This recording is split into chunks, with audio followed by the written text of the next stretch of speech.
Electric SUV, a lot of space, 6 or 7 seats, and then at a price that is way below the premium competition.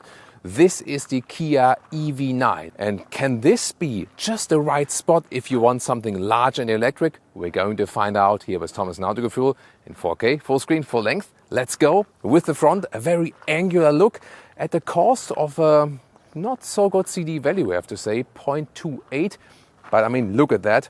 It's actually no wonder at all. That's why today in our driving review, we'll also tell you more about the efficiency and the real world range. A beautiful color called ocean blue, and this one here is also the matte version. You can get a shiny version or this matte version here. I think the looks is really strong, pretty cool. Look at here, the vertical line of the daytime running light right here, and then this dot structure.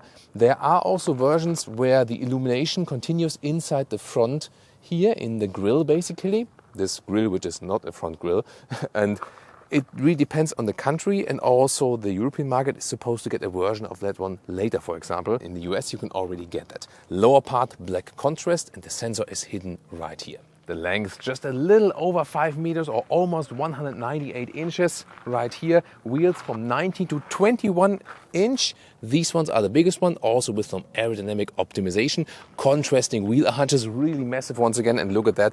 Here they really go for a lot of space on the interior. We can already see that at the exterior.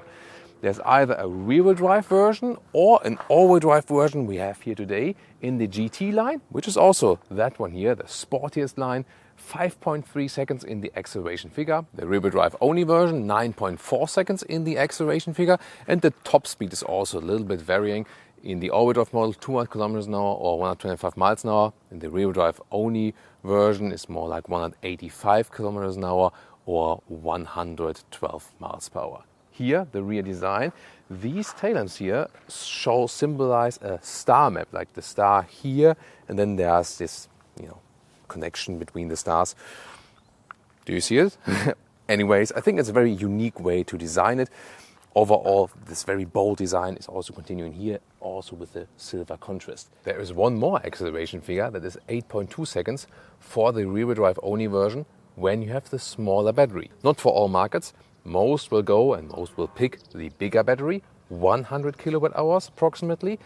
And all the other figures I told you before, they're all connected then to this 100 kilowatt hour battery where we have rear-wheel drive or the all-wheel drive. And recharging for that, the bigger battery is with the 800 volt architecture and up to 240 kilowatt peak. That means then 24 minutes from 10 to 80% state of charge if you have the ideal conditions. Preconditioning, by the way, does work when you put a charging station in the car internal GPS beforehand. Let's talk about suspension. As I said, there is a huge price difference to the premium competitors, and then you also get some things less. For example, you do not get an active adaptive suspension. What you do get is frequency adaptive dampers. That means they work with a hydraulic cushion and then react on the driving situation. But it's not that when you pick the drive modes, the suspension gets stiffer or softer and so on. So that is not that way it works in an active adaptive suspension like Audi, BMW, Mercedes is offering, for example. And also no air suspension. However, if you get an all-wheel drive model, then you get a self-leveling for the rear axle. So let's say you are always driving with really heavy load in the rear, with full of people and full of luggage, then it might make sense for you to go for the all-wheel drive version to get that self-leveling for the rear axle. I love color comparisons. This is here our matte paint ocean blue, and this here is the normal ocean blue, the normal metallic color.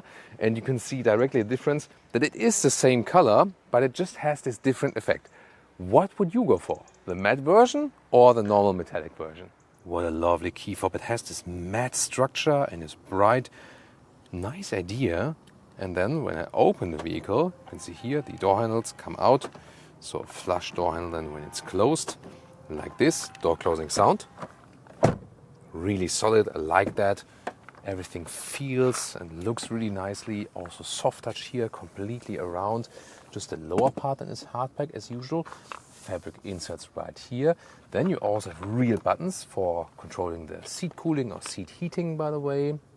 Heated steering wheel, for example, seat massage is also available, but you don't have to go for that one. It's not the best one I experienced. And then on this interior, different stylings are available, different colors. Steering wheel, even with hard buttons.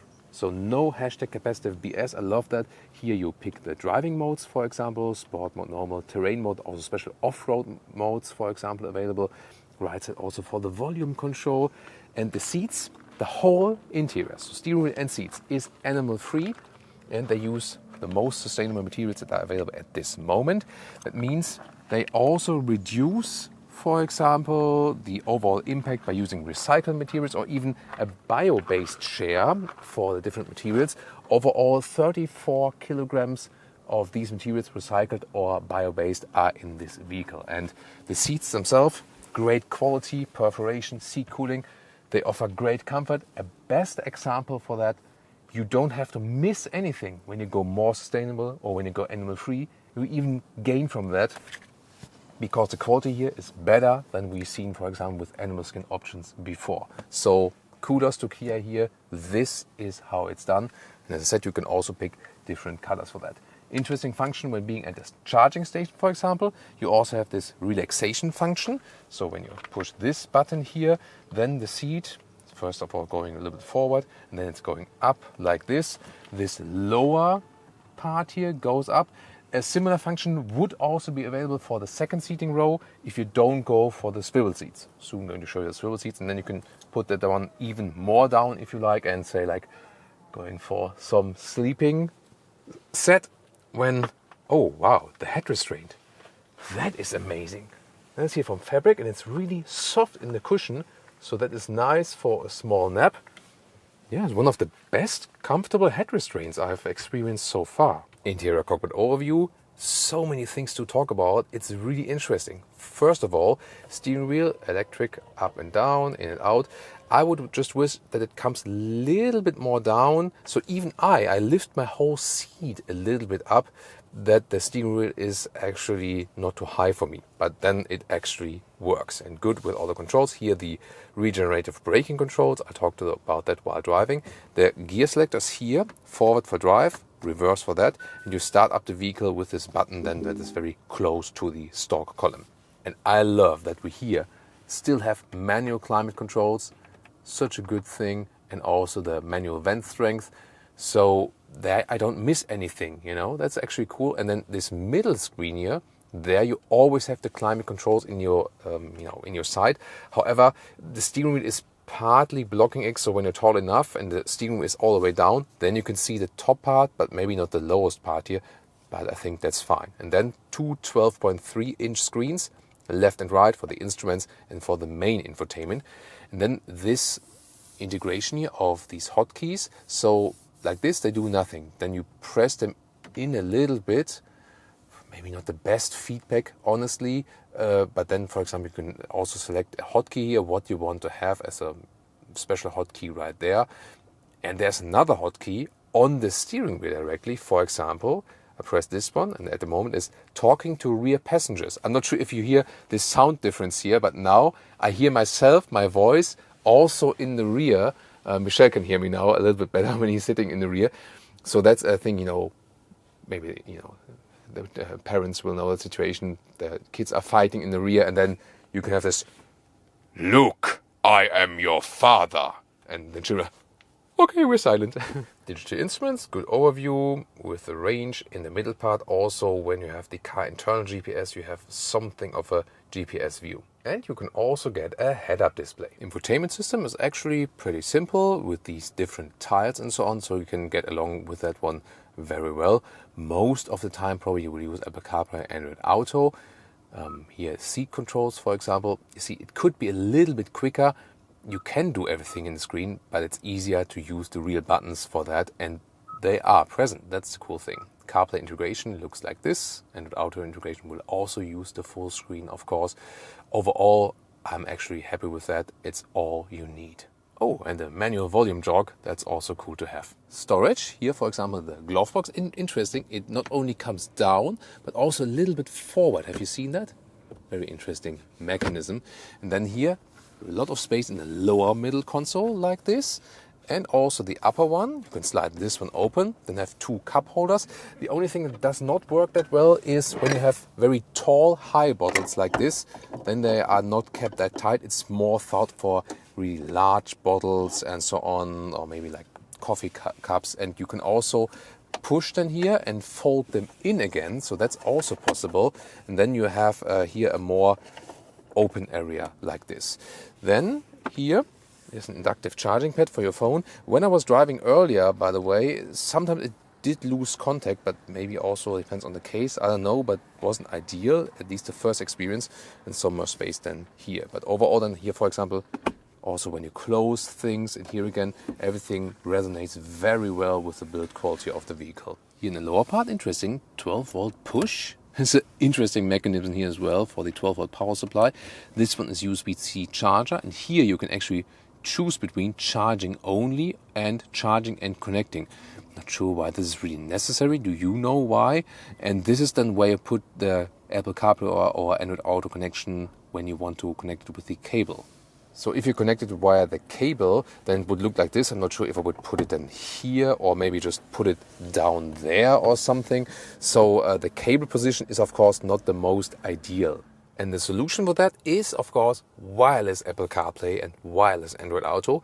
Kia says they will offer it beginning from December 2023 for all the vehicles. And if you have gotten one earlier, then they say it's also possible to retrofit it with a software update. Here, this back mirror, let's just imagine you pack everything up to the top in the rear. You also have this possibility here to have the camera mirror. I think also a nice idea. This is also an option here, the digital mirrors. Then you have the screens on the inside and the camera on the outside.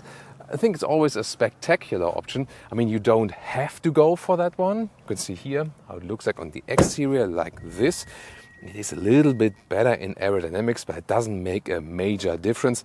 I think it's just a matter of preference, and if you are okay here with this monitor view then from the inside or not. Me personally, I prefer the more classic mirror approach. You either have the 7-seater setup as standard or the 6-seater setup, then with the single seats, and you can then get these swiveling seats or relaxation seats to put them down, but the swiveling seats here, they have the advantage, for example, when you have a child seat installed like this, then you put it sideways, you can put the child then here, and then you can easily slide it back like this. So I think that is also one use case that is very nice, and turning it in the other direction would also be possible, like this, 180 degrees. And I now checked with Kia and they said it's also allowed to drive like this, then facing backwards. That could be a nice family setup as well. And of course, let's just imagine maybe you have a disability or something, then you can also easier get in the rear like this. And then someone can, for example, help you, activating that one here again, and then swivel you around like this. It would be another use case. So at the moment, the seat is set to my driving position. I still have a lot of legroom left here, and these seats here, being this is captain seat setup, are super comfortable. You can also adjust the back part of the seat like this, and yeah, it's really great experience here in the rear. I can just say that, especially then with the space in between. And build quality wise, even if we take a look at the inside of the rear door, soft touch here, then you have this manual shade and so on, and it covers all the way here of the window. Everything is really thought through. I like it also here. So I would really say that this is a premium build quality. And of course the kids will also love that here, or in the second seating row. You can easily move around, all the way flat floor, ISOFIX here on both seats. So you're really flexible here already in the second seating row. Oh, yeah, we also, thanks Michelle, so Michelle is filming an episode today, and we have actually 2 panoramic roofs. The one in the front has a manual shade. Why not? I'm actually totally fine with that. And then you can actually put some power on, open that one electrically in the front, and like this. And the rear one does have a shade. That one can also be slid open here electrically. By the way, we can also slide these seats here forward or backward, and it's also a very easy process. So let's slide it that way forward, that I could still sit here as a tall adult. And then let's move to the third row. Of course, kids can maybe also have a lot of fun when they just slide through the middle part here with the 6-seater setup. And then you can either press here this button on the top. So that would be the first possibility. The second possibility is here in the lower part. And when you press one of these buttons, then here, this one goes down. And then you can slide this forward here and have the easy access then here from the exterior. So, and then even more exciting, the rear, or the third seating row then, ISOFIX as well, so you can also install child seats here.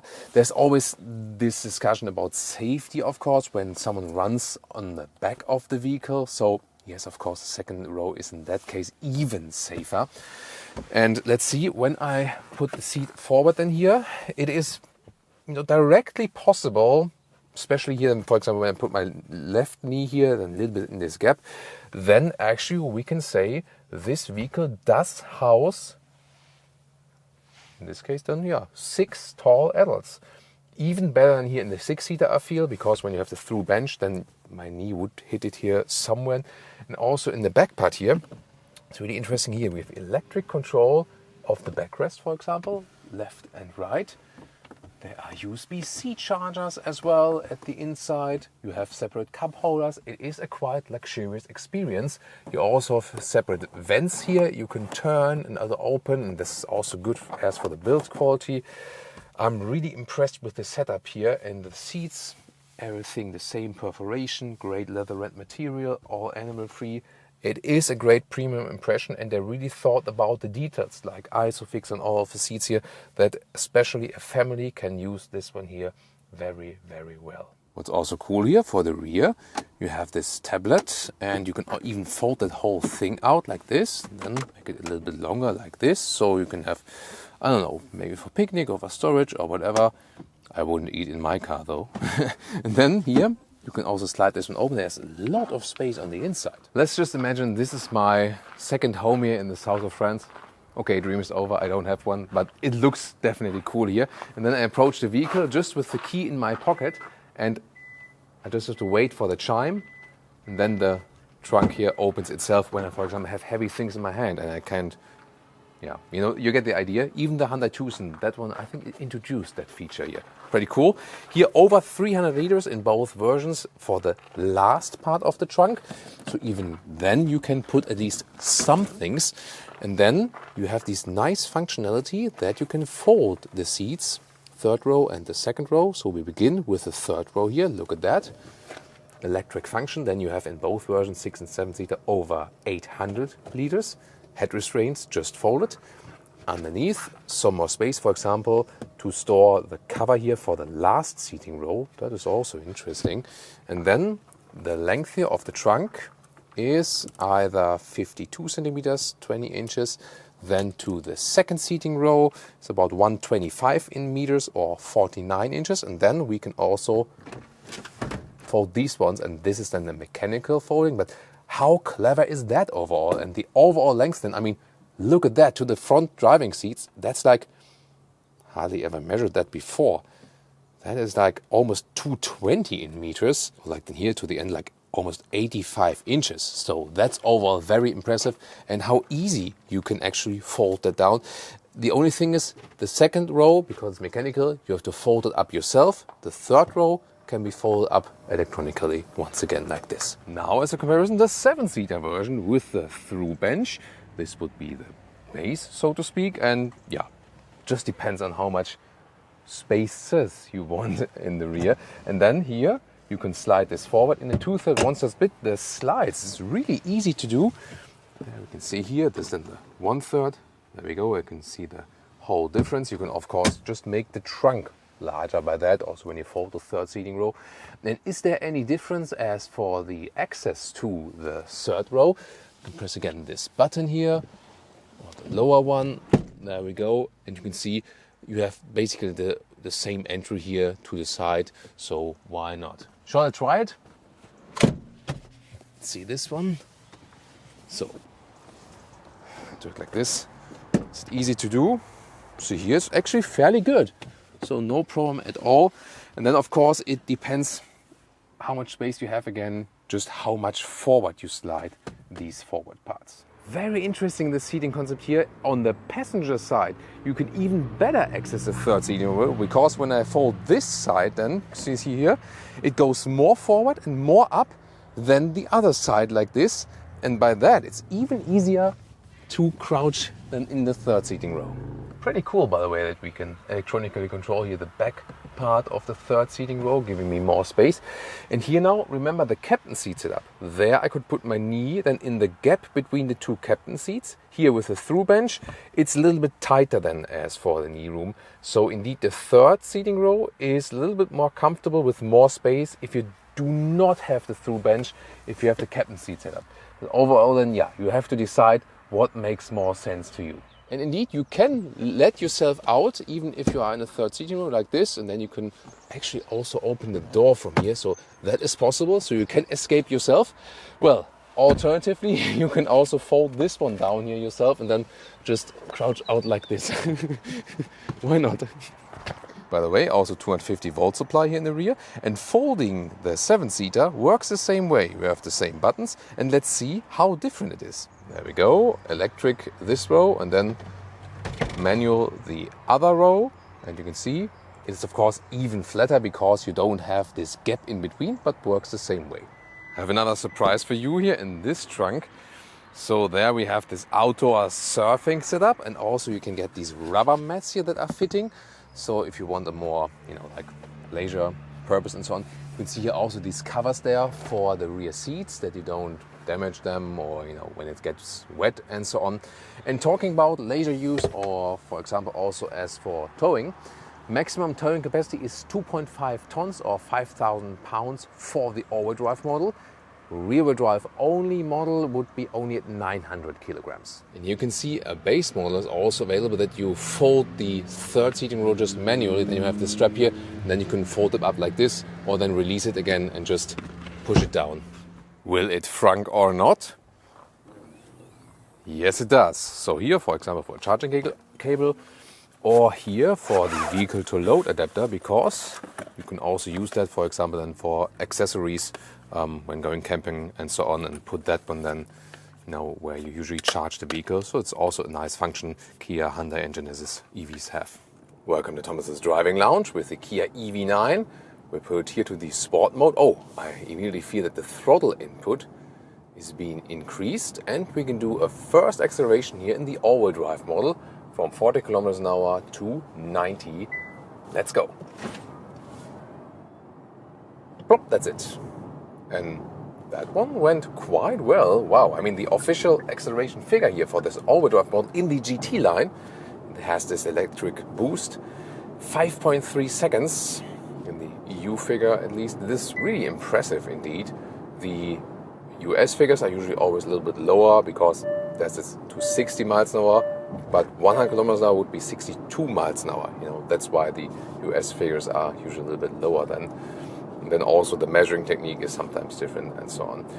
You hear this beeping here. This is this EU regulation thing that when you exceed the speed limit, even just a tiny little bit, you have this beeping sound.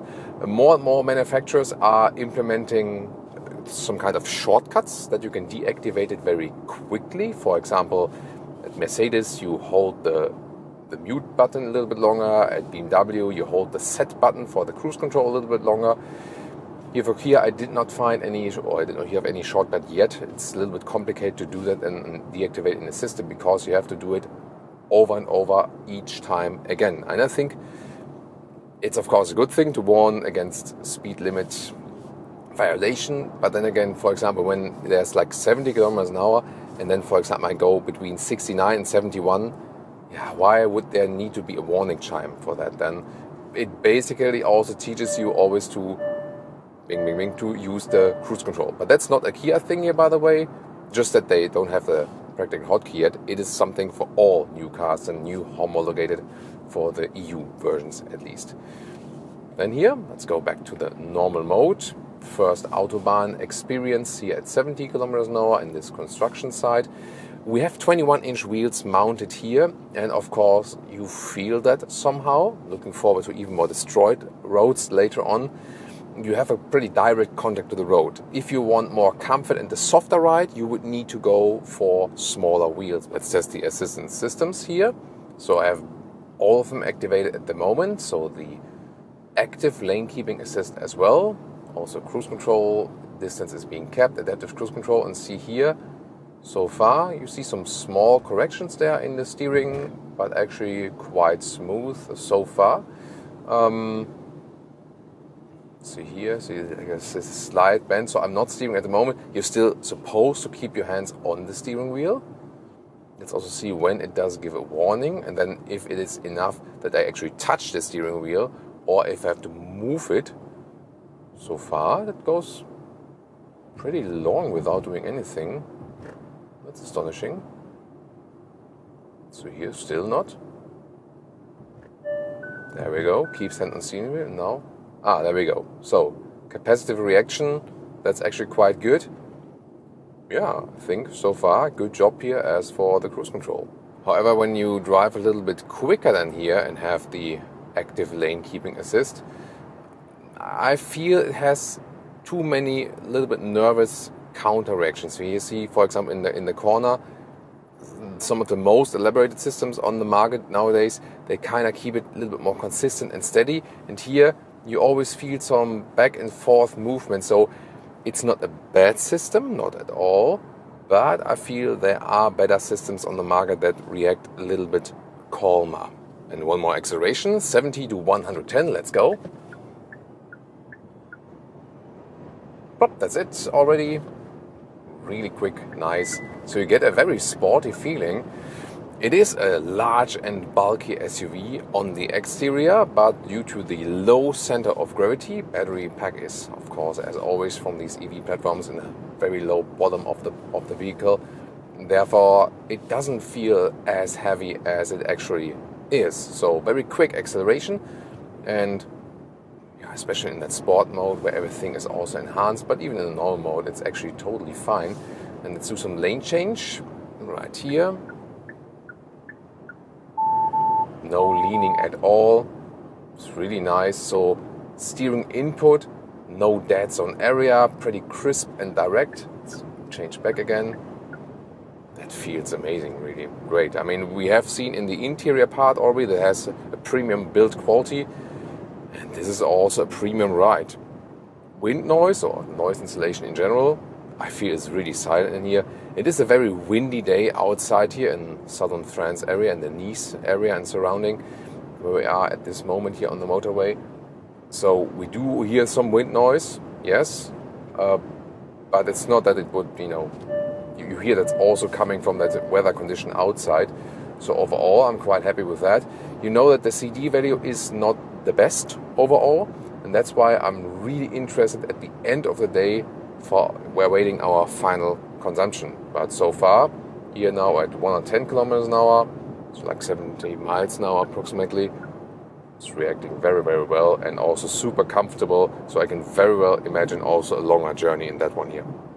So if you want to deactivate that speed warning thing, by the way, you have to go here, set up vehicle, driver assistance, and then on that speed limit, and then that's just the information. And to do that while driving, you really have to practice that. So they definitely need a hotkey for that. What we can also do is here, some more curvy roads, and once again, it feels really nice and light. It's actually a lot of fun to drive. So I wouldn't expect driving fun from such a large and heavy SUV, actually, but it does it very, very well. And here, once again, this difference to other premium manufacturers becomes slimmer. I mean, at some point, of course, you can't deny the weight when you're driving too fast in the corners, but that's also not the main purpose here of that vehicle. As for recuperation, it's interesting, there's a car in front of us, and here at the moment is the auto recuperation. And that means, for example, when I'm driving closer, and although I don't have the cruise control set here, now car is decelerating because the sensor picked up the car in front of us. So it is almost working like an adaptive cruise control, just that it is the adaptive recuperation. And now comes a very interesting part. Inside this automatic recuperation, I can set the recuperation levels differently with the pedals. Here, for example, also to a very strong one. You can see here deceleration. And then the other possibility would be holding the pedal, and then I go to the manual recuperation mode, and I can set level 0, no recuperation when lifting the throttle at all. I have to do it with the brake, and it does that, unlike with Tesla. So here I can also recuperate the same way with the brake pedal. And then level 1, level 2, level 3, and I pedal. That is then the one pedal driving feeling, but that's not their focus, because you can also see it. They did not homologate the vehicle in that mode, and that means when I'm here in the I pedal mode and I shut down the car and then start it again, then actually the I pedal mode is being resetted, and I'm not in the I pedal mode once again. The other modes you can keep up, and when you start the vehicle again, it starts in that mode, just not in the I pedal mode. Yeah, that you have to know. So probably most of the time you would leave it in the auto mode, and then you maybe find out for yourself what is the most pleasant thing for you. For me, I think it's at the moment when I'm, finding different electric vehicles, and maybe that there's a slight recuperation, like we know from combustion engines, from the engine brake, when you lift the throttle, and then the rest you decelerate with the brake. That's to me, the most likable thing, definitely, I feel. Also really nice, overtaking some bicycles. It feels actually very smooth in the whole driving process. I really like that. It gets a little bit more curvy. We can drive a little bit quicker as well.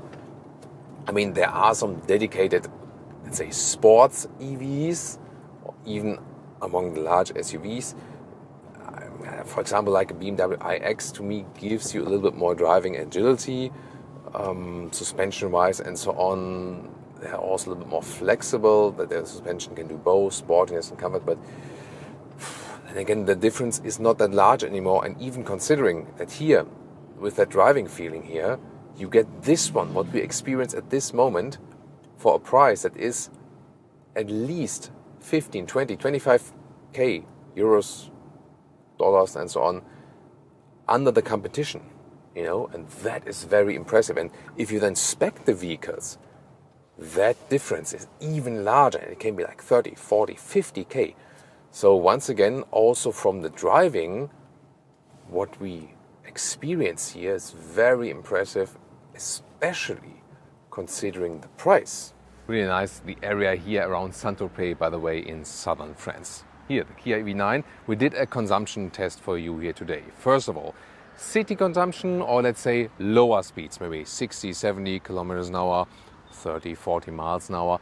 There we could score some really good results, around 20 kilowatt hours on 100 kilometers. That's 3 miles per kilowatt hour. That would mean, when you don't drive too fast, it has a concise real-world range of 500 kilometers or around 310 miles. However, then we also did Autobahn consumption, and that then went up to about like 24 kilowatt hours on 100 kilometers. So that's about 2.6 miles per kilowatt hour at a speed of motorway 130 kilometers an hour, so 75 miles an hour, around that. So that means because of this not that good CD value, of course, the faster you drive, even more exponentially the consumption goes up. However, considering the size of the vehicle and the space you get and the CD value, it is still quite decent in the result. So the Autobahn real-world range would be rather than 400 kilometers, 250 miles. And then if you combine everything together, the overall consumption was 21.5 kilowatt hours on 100 kilometers, something like that, approximately. So that would be in this like 2.8 miles per kilowatt hour. And then you have a result that is between 400 and 500 kilometers and between 250 and 310 miles. Overall, I think, again, for this kind of a vehicle, quite a decent result, and not too bad also in comparison to these smaller vehicles in that corporation, like a Kia EV6, Hyundai Ioniq 5 or something. And of course, we have to talk about pricing. $55,000 to $74,000 in the US. Why it starts so low in comparison? Because on the US market or Northern American market, you can also get the smaller battery as an entry version. If that makes sense for that kind of vehicle is on another paper. but at least you would have a relatively cheap entry version, and of course the US prices do not include VAT. UK pricing, 65 to 77,000 pounds. There the difference is always like rear-wheel drive or all-wheel drive, and on the trim, top of course all-wheel drive here with the GT line. But as I said earlier, there are not too many options then here for the EV9, so they make this whole configuring process also a little bit simpler. In German prices, 73,000 until 84,000 euros. And now if we compare the competitors, that is very interesting. As for the pricing and the amount of seats on the interior, you could only compare, for example, a VW ID Buzz. Completely different concept as for the whole styling and silhouette and so on, but pricing and space-wise comparable, for example.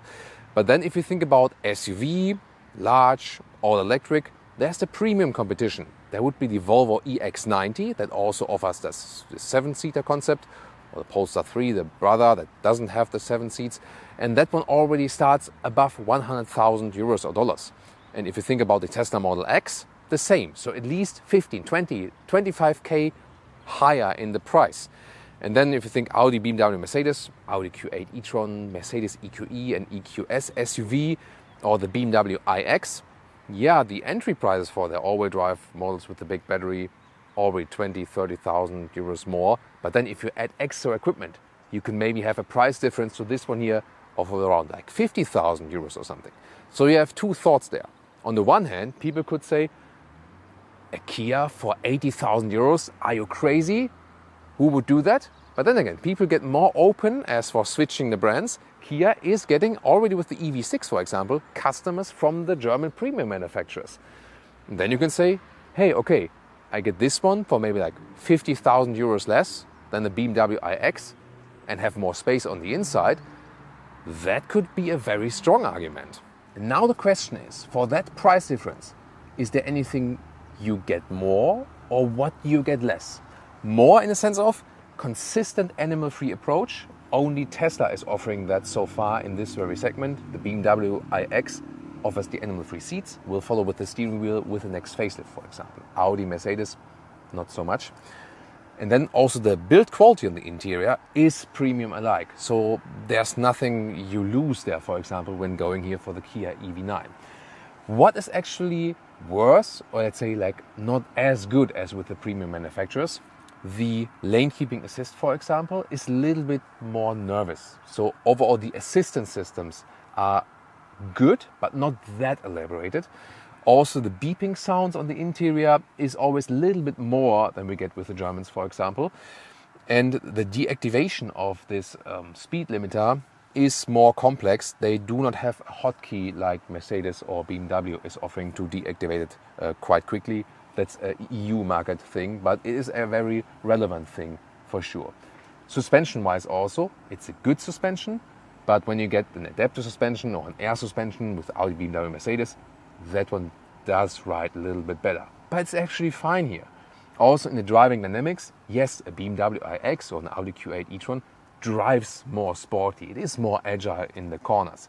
So you have different elements which are better with the German competition. However here, efficiency-wise, it's also actually quite cool. And then once again, you have to think about, you get more space on the interior and that price difference is so extremely large. And the overall performance of this vehicle is excellent. So that my overall verdict is that at this price point and at this size, at this space, this is actually at the moment the best large EV you can get for the price performance perspective. What do you think? Tell me in the comments. And now check out the competitors.